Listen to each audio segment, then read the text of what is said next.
Welcome to this latest edition of the Ril Dil podcast. Of course, I'm your host, the Real Joe Quinn.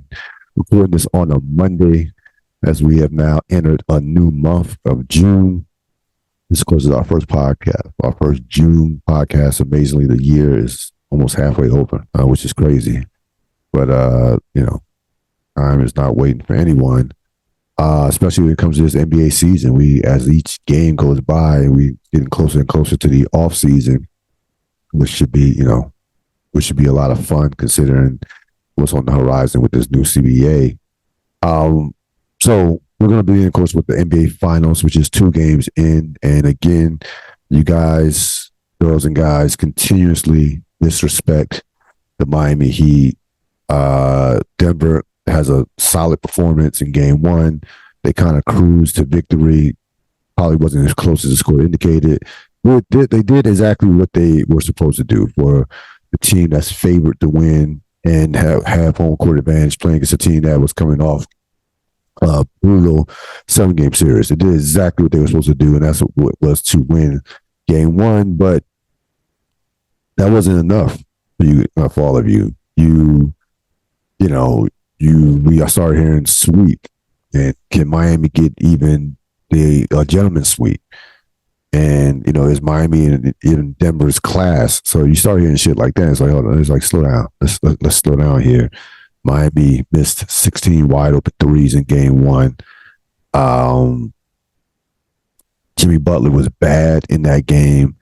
You had Bam Adebayo take, 25 shots.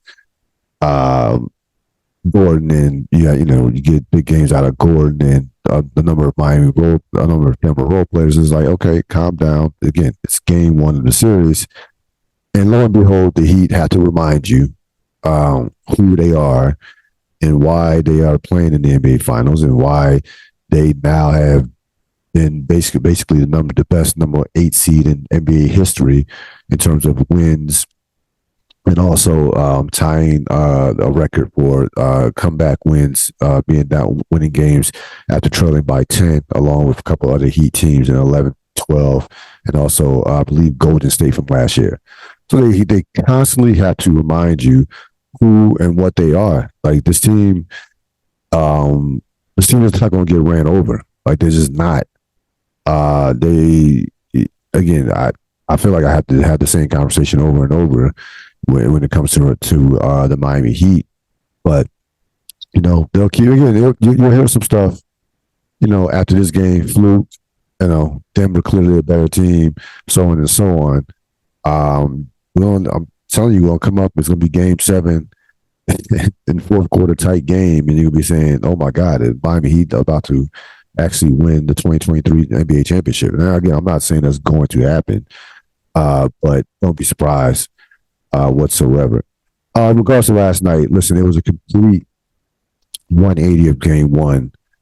So all the things that they need to happen in game 1 happened in game 2. They shot the 3 ball, 17 to 35. They limited Jamal Murray to a pedestrian game for him, a mediocre game for him, considering how well he's been playing in the playoffs. They made Jokic a scorer instead of an assist man, which, again, it can poison. Again, he can score 50 and beat you. Like, he's that great of a player, but you have zero chance if he's in that 8 to 12 range as far as his assists. Definitely double digits. Last night they held him to 4 assists, which was a playoff low, but he still, he had 41 and 10, which is just ridiculous, and seemingly was scoring at will. Like, he was just scoring. Like, there's no stopping him from scoring. But again, you want that. If you're Miami, that is the only way you have any chance in this series.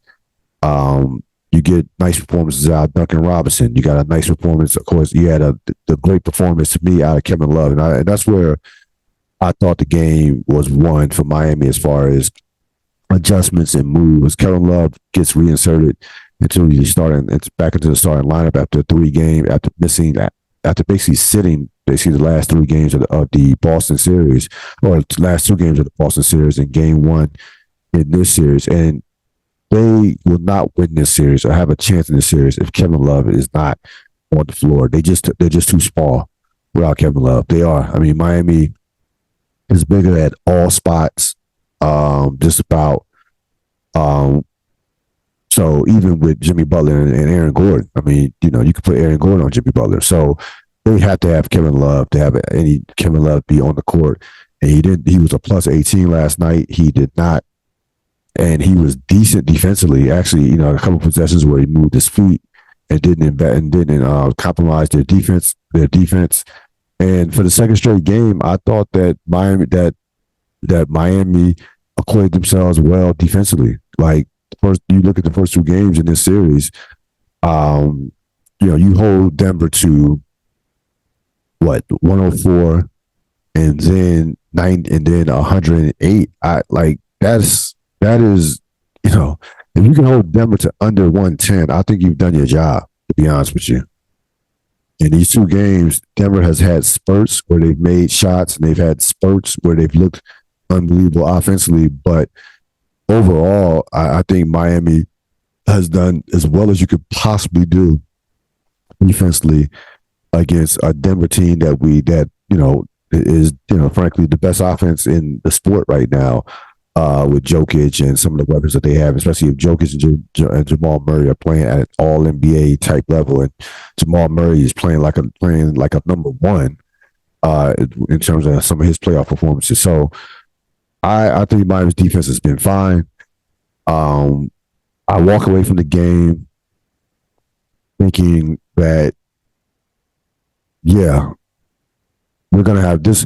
What last night told you is it's going to be a dogfight, and they're going to make. If Denver wins the series, I still think Denver is probably going to win the series, but they're going to be. It's going to be an absolute just dogfight. They're going to make Denver earn this series. They're going to have to dig. The Denver is going to have to dig deep to win this series. They're not like the ideal that. I was telling people this, telling a number of people this, that Denver, when you're trying to win a championship, the hardest thing to do in sports is learning how to win. That's the hardest thing to do. Care how much talent you have, you can have all the pieces in place. The hardest thing in sports is learning how to win. Period. I look at the 2000 Lakers, right? Shaquille O'Neal, Kobe Bryant, Shaq MVP, Kobe legit top 5 player. They had great role players that year. Fox, Glenn Rice, a number of great role. They were loaded role players. A young, all their role players are basically in their prime. With the exception of AC Green. Deep team, probably the Lakers' most. The '98 Lakers. One of the Lakers' more talented teams in the Shaq Kobe era. In 2001, I know it was dominant, but as far as pure talent, that team was loaded. Now 2002, after Glenn Rice left, Fox and Ori, those guys emerged and they ended up being a better fit. But as far as talent, in terms of those championship teams, those Laker championship teams with Shaq and Kobe, I thought the 2001 was the best, was the most talented one. I bring that up because they lost a number of games over the course to get to a championship. Remember, they go the full 5 games against Sacramento, which was an 8 seed. They go 7, almost blew a 3-1 lead against Portland in that classic 2000 conference final.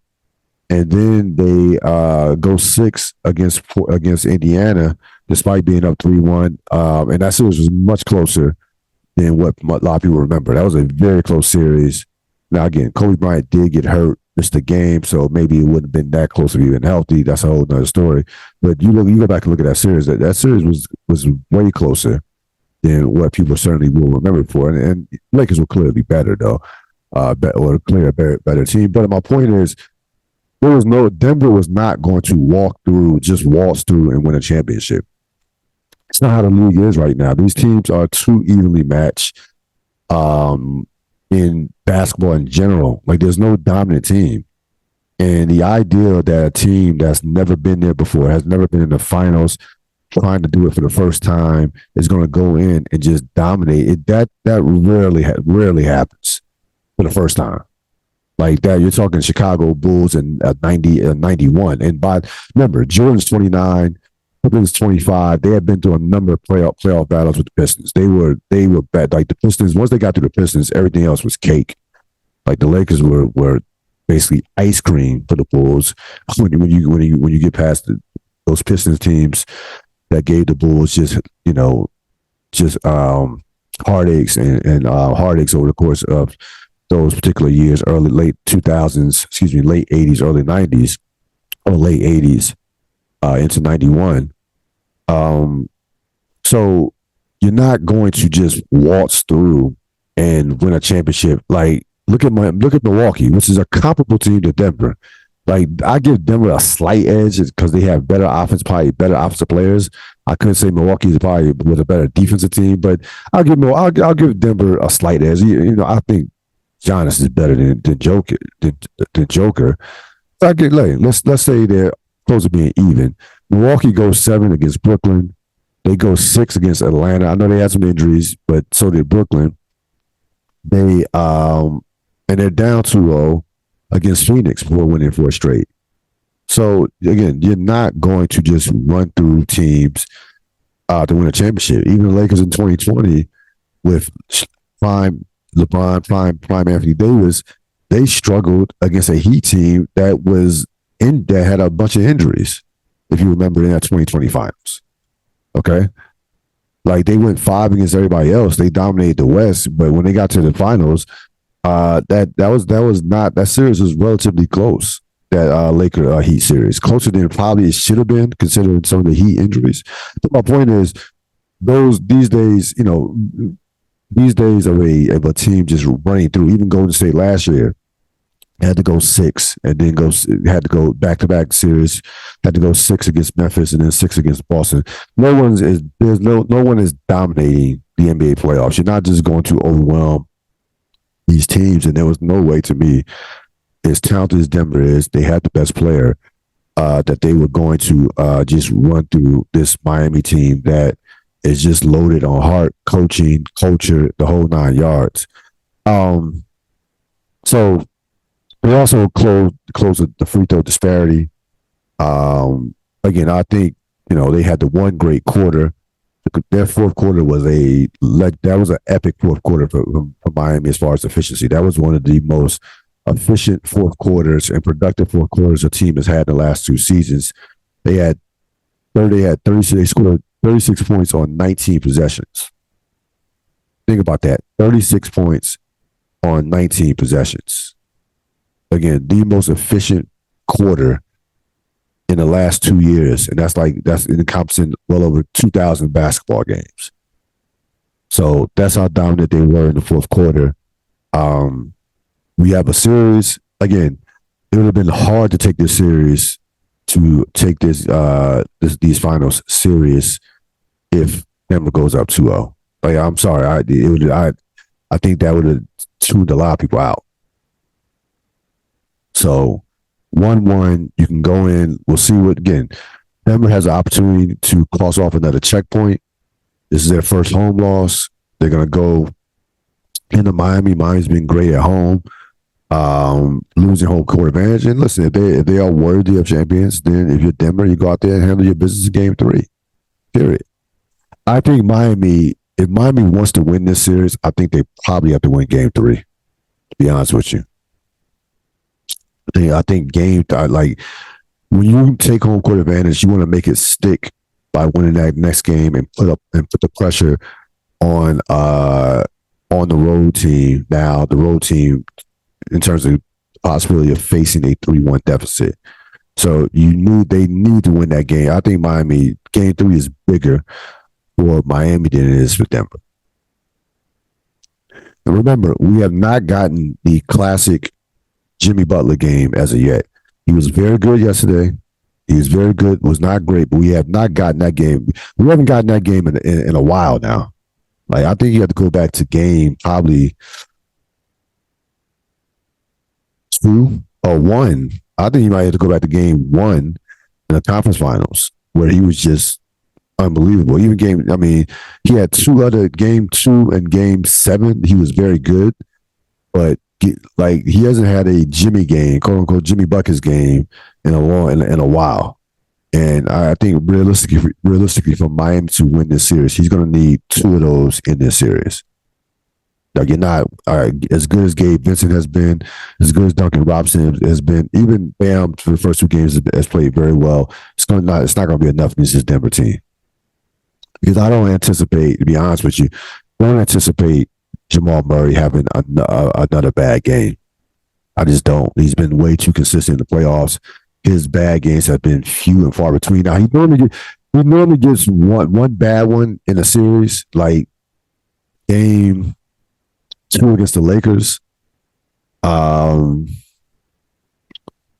Phoenix, he had a game 2 against his game 2. As a matter of fact, thinking about his game 2s have not been good. Game 2 against Phoenix, he was horrible, even though they won that game. Game 2 against the Lakers, he was bad. They still won that game. So this is the first game where he's really has been bad, and they haven't survived it. So he's only going to give you one of those in the series. You're not going to get a steady diet of Jamal Murray not being bad in the series or having a bad game. It's just not. He's been way too consistent. He has too much confidence. That's not going to happen. Miami played 10 guys last night. That certainly was altitude related. I would have to think. I don't think that they're going to be playing that many moving forward these next 2 games. I'll be very interested to see their rotation these next 2 games when they return to regular altitude. Again, we're gonna see what Denver is made of. Denver kind of came apart last night. A lot of bitching and whining to the officials. First time in the finals. You have to keep that in mind in terms of the coach, in terms of a lot of their players other than KCP. I still favor Denver in this series. Jokic he is that dude. It'd be hard pressed to see a Jokic team losing, him letting them lose this series. Very hard pressed. But they're going to have to fight for it. They're absolutely going to fight for it. As far as adjustments for game 3, I think you're going to see Denver's going to try to take advantage of Kevin Love. If I'm Denver, first of all, Denver had too many. They have to close out on the 3-point shooters. Throughout these first 2 games, Miami has had way too many open 3-point shots. Now, game 2, they had a couple breakdowns, but it wasn't as many breakdowns as game 1. The difference was that Miami actually made the shots, so it looked worse. But the breakdowns in game 1 was just they were fortunate to get away with those, and some of those breakdowns they did not get away with in game 2. So they're going to clean those up. I would try to take Gabe Vincent out. To be honest with you, Caleb Martin right now has been basically a non-factor. I think he's hit like 2 shots, 2 field goals in 2 games. Gabe Vincent would be the guy that I need to cool down if I'm Denver. I need Miami need to kind of cool cool down Murray for the game for them to have a chance. Gabe Vincent, had a Murray-like game somewhat last night with some of the shot making that he had, not to that level, but close to it. And he's shooting the ball very well, shooting the ball a lot of confidence. I need to kind of bring him down to earth, back down to earth. If I'm Denver, find a way to exploit Kevin Love, which you can do. We know you can do defensively. Find a way. What I would try to do is I'm going to do whatever it takes to force Miami to go small. That's because I think that I know that the Heat, that Denver has a distinct advantage when Miami plays a small lineup. So my goal is to play Kevin Love off the floor. Get him off the floor.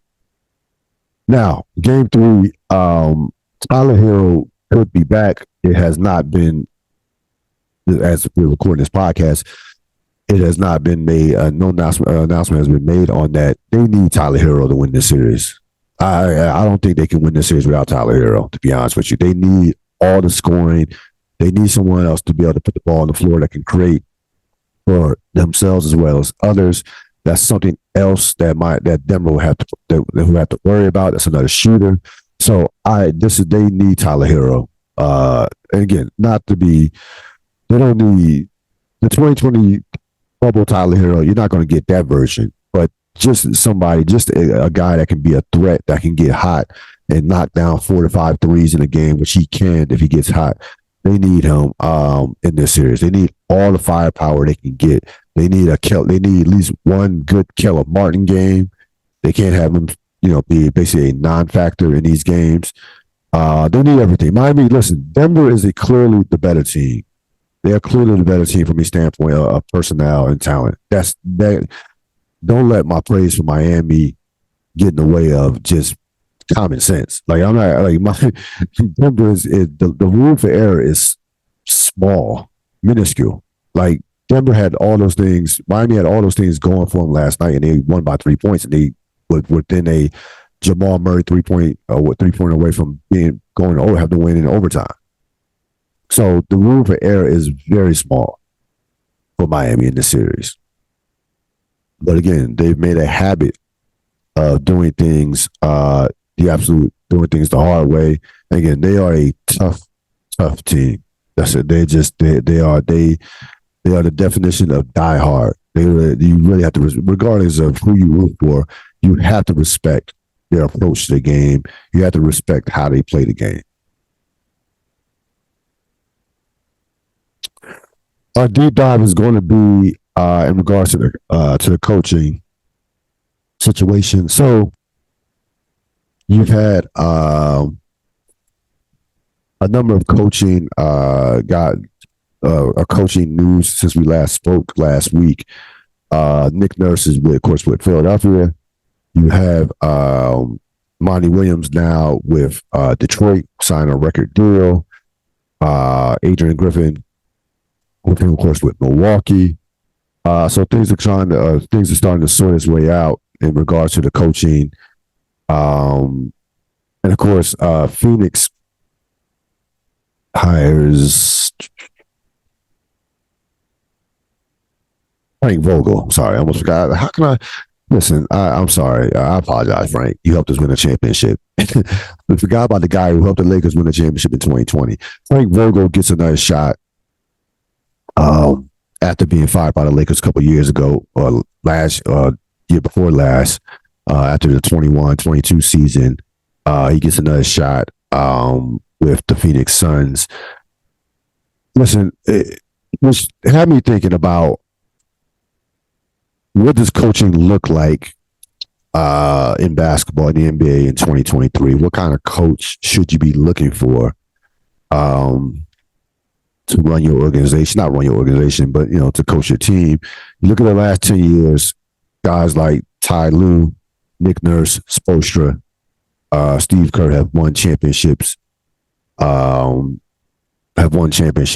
guys, all I would say, are kind of out of the box type coaches.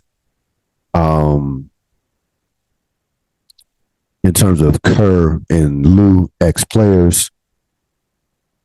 Spoelstra and Nurse, of course, are known for their X's and O's. I'm looking at a coach right now with what I want out of a coach, and I just think that, to be honest with you, I think that I need a coach who played basketball right now. And listen, I'm not going to sit up here and tell you that playing in the NBA gives you a X's and O's advantage as far as in terms of knowledge of the game. I'm not going to sit up here and say that. You could be knowledgeable and not play the game and just train under a guy like Greg Popovich or whoever, Larry Brown or whoever, and just have a wealth of knowledge about the sport of basketball, and you just weren't good enough to play in the NBA. But to me, it's more about the connecting to players. That is even more than X's and O's. It's about connecting to players. And if you don't connect with today's player, you don't have a chance, and you don't have a chance in hell. You just don't. I need someone so I'm looking for someone who played in the NBA. I'm looking for someone who's probably, under at the oldest 50, Like I just think this is where the game is going. Like I think 50 to 55 or 50. I just think that this, you know, certain coaches in terms of age, in terms of that, that run of the mill, that recycled coach to me is a dying breed. Like I wouldn't want Doc Rivers coaching my team. I don't want. There's some guys that I don't want coaching my team anymore. Buttonhoser, nah, I'm good. Even with the championship, I'm good. Because I've seen. I think they won the championship in spite of Coach Bud. To be honest with you, Frank Vogel, I respect Frank Vogel. I'm sorry, I'm good. I'm good on Frank Vogel. I'm good. I don't. I wouldn't hire Frank Vogel if I'm Phoenix. Sorry. I just think that you need someone who these guys can connect with on a high level, and I just don't think that you can that the like. I think Nick Nurse's X and O. I don't even first of all, the Nurse hire to me is inconsequential because in terms of making an impact because the culture is some shit. Like he can't. Nick Nurse is not going to be able to overturn that culture, but even without the culture, and even without the culture, I'm looking for someone who is young, innovative, and frankly, an ex player. Like I'm looking for a Sam Cassell. Okay, I'm looking for a guy who has a strong relationship with today's players, but with assistant coaching experience. I'm not looking for Steve Nash. Not looking when he didn't have any experience. Not JJ Redick. No, I'm not looking. I'm not going that far out the box. Like you have to have some on the bench experience. So I think that, and again, these decisions that these organizations are making on coaches, considering again, I'm gonna keep harping on it because you're gonna see how this new CBA changes the league. Is more important now than ever before to have the right coach in the NBA. It's almost as important. It's not quite there yet, but it's approaching NFL-like importance in terms of having the right coach. Because not about the regular season, but about the postseason. Got a guy that can navigate you through the regular season and be a great postseason coach, and somebody that can make adjustments on the fly in the postseason, somebody that can manage adversity of the postseason. You need that type. You need that type of coach. I don't care about stacking wins. Doesn't mean anything anymore. It means nothing. Like talent can stack wins. You have enough talent on a team, your team can stack wins. And that's why Spoelstra is, we talk about the Heat culture. Eric Spoelstra is the Heat culture in terms of what he's, in terms of what he's done as a coach. Like to navigate the season they went through with the injuries and being, an AFC going against Milwaukee you have to have someone who will not panic. You have to have someone who the players connect to in a real way. So I think that the recycle coach to me is, I think I would not, I don't know how many times I would give a guy another chance, but to me, I'm staying away from the recycle coach. I am, unless like a Greg Popovich became available and he wanted a job. That's a whole nother story, but that will never happen because Popovich is probably is with Wembanyama. He's going to retire a Spur. Unless you're getting that level of coach that becomes available, which is not happening, then no. Like I think at some point, someone gave Pat Riley, someone gave all these young coaches, someone gave Steve Kerr, someone gave all of these top. Someone, Pat Riley gave Eric Spoelstra the opportunity. So at some point, you have to, give the guy on the bench or the guy that has worked his way up in your organization an opportunity versus the classic recycled safe choice coach. And you saw a lot of that. You saw a lot. You're still seeing that with a Vogel to a lesser extent but with a coach Budenholzer, you're going to see he's going to get another job somewhere. Lesser extent, Nick Nurse is only his second job, so I won't consider him all the way recycled. But you've had more than two jobs. You seen it now with Monty Williams. This will be Monty Williams' what, third job? Yeah. Speaking of Monty Williams, because I wanted to get to that.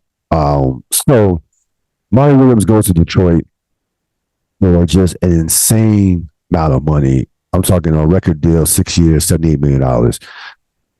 Listen, I first of all, if you're Monty, you absolutely have to take it. It's hard to turn down that type of money. That's like FU money. That's hard to turn. I don't knock Monty Williams at all for taking that money, for taking that deal. Because number one, it's not that much pressure to win in Detroit. They have a young team. They don't have super high expectations. Okay. And there's no way they want to fire. They're going to get fired right away and have to pay off that type of contract. It's not, he has the ultimate job security. And he's getting paid from Phoenix, by the way. So Monty's out here winning at the bank. He is winning big time, to say the least. But if you're Detroit, like, how desperate could you be? And you give a grandfather offer to someone who doesn't even have a championship. Again, I know those coaches are hard to find, but man, you couldn't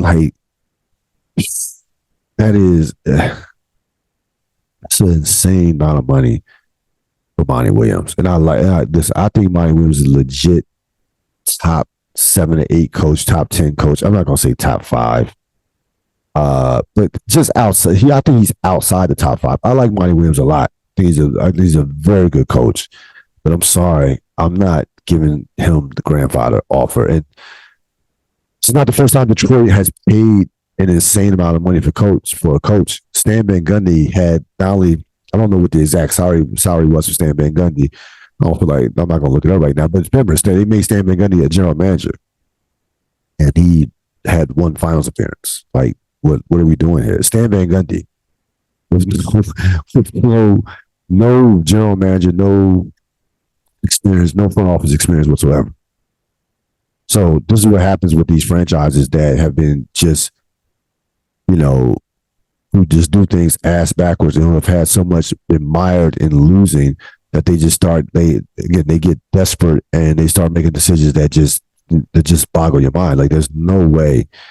I'm not giving Monty Williams $78 million to coach my team. Just not. And I don't think that this is going to set I don't think this is good for coaches, because you're not going to get another team is going to say, you're out your mind. We're not paying you that. They're stupid. That's why they've lost. That's why they've been terrible since, not Joe Dumars, but since Chauncey Billups and Rasheed Wallace. That's why there's no way we're giving you that type of money. No, so don't think that this is going to set a precedent for other coaches to get paid this amount of money as a head coach. It's not going to happen. That is the ultimate outlier contract. It is. Like, it is. But again, I give whoever Monty Williams' agent, hats off to them. They definitely did their jobs. We're going to end the program with Kyrie Irving. Thought we wouldn't be talking about him until at least, after the finals, after the draft. But, it's Kyrie. So there was a report out, The Athletic, by Shams,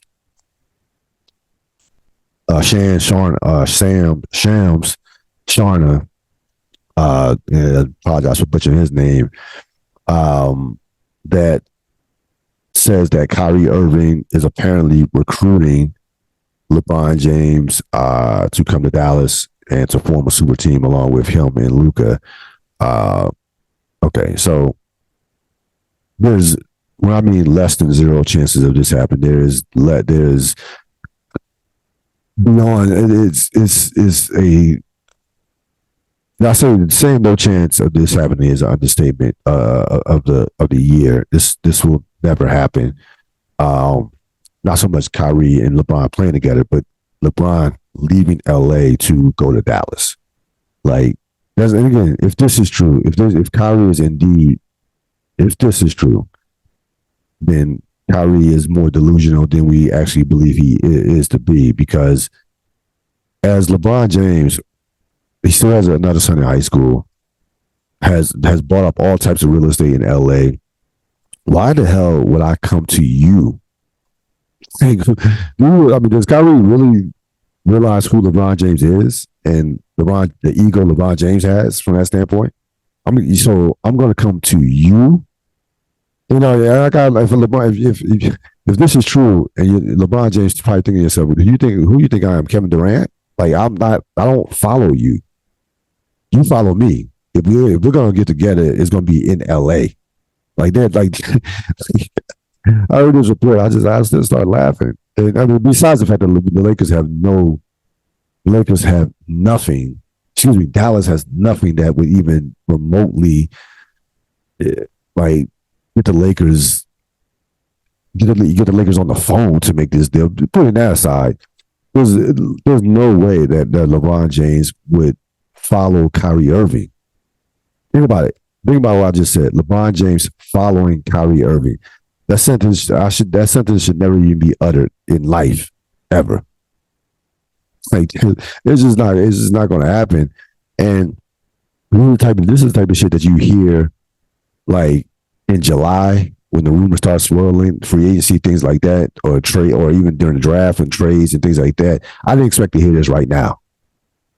I did not. I was a little bit surprised to hear this now. But this is the NBA that we live in, that the news cycle for the NBA and the gossip cycle for the NBA never stops, especially amongst these players that know each other very well, and all of them, know the same ages and what have you. But folks, there's no chance. All right, there's zero chance of this happening. Then y'all saw something today. Draymond would take a pay cut and form a super team to go play with LeBron. He loves LeBron, but he doesn't love LeBron to where he's taking money out of his own pocket. Like, Draymond's still trying to get paid. Like, Draymond's going to get somebody. Draymond's going to get paid from someone. Draymond probably is not leaving Golden State. He's not. Draymond's not taking a minimum wage pay cut or any type of pay cut to go play with LeBron James. It's just not happening. Like, you just don't. You don't know Draymond Green if you think at this stage of his career. Draymond Green has made a lot of money, but he hasn't made that type of money to where he like Kevin Durant, LeBron James. Draymond doesn't have his own shoe. Like he has endorsements, but not like that, to where he could be like, all right, I could take a pay cut. Like, no, these guys don't take pay cuts like in 2023. Like, you're not, like, it's just not going to happen. Like, it's just not like these guys. There's more. Think about it, folks. There's more money in the NBA than there's ever been, and these guys want all of it. And rightfully, and I'm not knocking it. They want all of it. Your playing career only lasts for so long. So you have to plan for the future. And a lot of them, to their credit, are already planning right now for retirement and post NBA career with broadcasting and other business ventures, tech, and what have you. And again, hats off to them for that. I don't think NBA players get enough credit for that. These guys are not taking pay cuts. Like, no, they're going to be a new television contract. They're going to get more money when the streaming and all that goes in. They're going to like the pay. You're going to be seeing guys, the top players, making like $80 to $100 million a year. That's coming. It's coming quickly. And some of the middle guys will be making like $30 to $40 million a year. So Kyrie, LeBron, it's not going to happen. I don't even see even Kyrie being on the Lakers, to be honest with you. I think Dallas will move heaven and earth to resign Kyrie and what have you. And by the way, which is their problem, because I would move Kyrie, try to get Kyrie in a sign and trade. But LeBron, the idea of LeBron James following Kyrie, that will never happen. That's going to wrap it up for this latest edition of the Ril Dil podcast. I will see you. You will hear from me later in the week as we continue to follow the NBA Finals, and also, get into some other things as well. Have a great rest of your evening. So long.